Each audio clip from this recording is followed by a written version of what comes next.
We are expanding!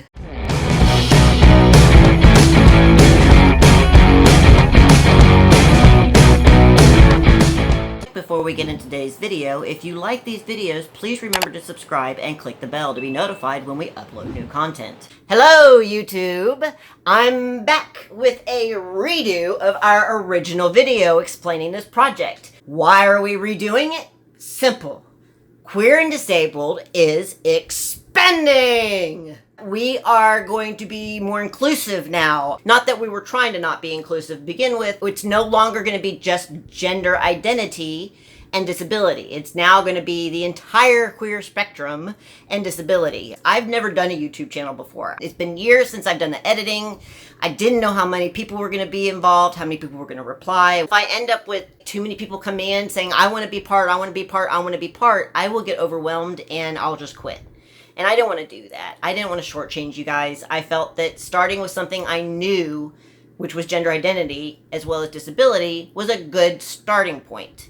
It wasn't our end point by any means, ever. And I know some of you were upset with us that we weren't more inclusive at the beginning, and I'm sorry. It's how I have to tackle things. It's something I'd always wanted to do. I think by now I've figured out quite a lot of the YouTube algorithm stuff, or I have a better understanding of it anyways. Same thing when it comes to doing Twitter, Tumblr, Facebook, what else? I'm missing one. Instagram. I really feel it's time. I think it's time for us to expand into the rest of the LGBTQIA community and the people who consider themselves queer and disabled. Okay, so is this an ideal project for you? Is this something that you should be a part of? Well, let's find out. You need to be able to dedicate about an hour a month.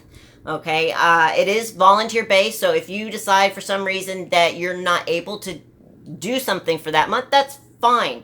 We have people who come in and they may participate every few months. We have other people who participate every month. So it is completely volunteer based, but you do need to put some time aside to dedicate to this. Every month I'm going to send out topics. It's a vague topic and it's up to you to decide how you want to interpret that. You can interpret it any way you want, dealing with both being queer and disabled. Don't forget that those are the two parts that we're also talking about. So what all do you need?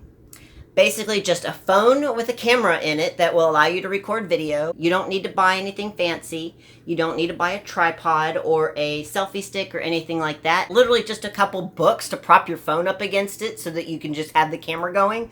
That's fine. That's all you need. There's nothing special you really need. You can also use a computer with its camera attached to it. Now, some computers may require some software in order to do the recording, but we'll figure that out. Now, if you do have some comorbidities or disabilities that make recording difficult and you think this is something I could never do myself, I want to do it, I just can't see myself doing that, I can help you out with that. I have ways of being able to help people with stuff like we can do our videos over Skype. We have the ability, if for some reason you can't be on camera, then you can just record audio. That's fine too. I have autism and anxiety. It is not easy to film. If you go back and look at some of my other videos, oh my God, I'm sure that they look horrible and they're just very, like I have a stick up my ass. But yeah, it's taken me a lot to feel comfortable doing this. And it honestly takes a lot of work for me to prepare to be able to do this. So if you struggle making videos or your anxiety is too high, say you're recording and you look back and you decide it just sucks and you don't like the video or something like that, I'm happy to help you with that. There's Skype, I can, Google Hangouts, we can find ways to help you out. There's a multitude of ways in which you can partake. If you don't want to be in the front, let's say you have some social media background and you'd like to take part in that, I could really use help with the social media. That's probably where my biggest weakness is because I just don't do much about it with my own regular life. So I have a tendency to be forgetful with that. So yeah, there's a multitude of ways in which you can participate. And if you know how to edit, great. I don't have any problems with that. If you want to edit your own videos, feel free. All I ask is that you take a look at some of our past videos and be able to tell a story. That's really the only requirement there. If you don't know how to edit, or you don't have the spoons to do it, or you just don't have the time, that's fine too. I'm happy to do that. I enjoy doing it. It's actually part of why I started this channel. I'm disabled myself. I'm unable to work, and it's one of those things that I felt like I needed to find something for me to do every day so that I felt like I had work to do, I guess. I mean, it's something I enjoy, so it doesn't feel like work to me, but I felt like I needed something to feel like I was contributing out to society in some way. That's one of the things that I struggle with, is being disabled and unable to work.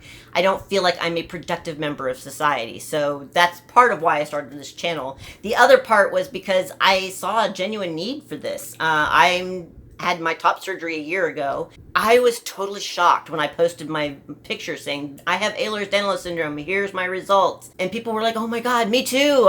But I'm afraid to do anything. I'm afraid to have surgery. I'm afraid to go on HRT. It's all that stuff. And it really surprised me how many of my brothers and sisters were out there just struggling with this. And not just with people who had EDS too. There were other people out there too. Some people, I know you probably don't think of yourself as disabled if you have just ADHD, but that's a learning disability, so it does count, and there are complications that come in with that. I have ADHD myself, but I take testosterone and I have anxiety. Those two alone raise my heart rate, so I'm not able to take ADHD medications as a result. So there are complications that happen with a lot of things. And sometimes people just need to know, I have this disability, I want to come out, I'm gay, lesbian, bi, I'm, trans. How are things going to be different from me? And maybe you just need to hear that there isn't going to be a difference. Or you might hear some tips and tricks that help you with your disability because it helps somebody else. That's basically what we're doing. We're trying to tell stories. I really feel it's time. I think it's time for us to expand into the rest of the LGBTQIA community and the people who consider themselves queer and disabled. It was always the plan to be more inclusive. So that's what we would like to do. We would like to invite you all to join us here as part of the queer and disabled community. So if you think this might be something you're interested in, just give me a holler at daqueer@outlook.com. The link to the email is going to be in the description below.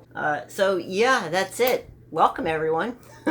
Bye. Thanks for watching. If you enjoyed this video, please give it a thumbs up and comment below. Don't forget to subscribe and click the bell to be notified when we upload new content.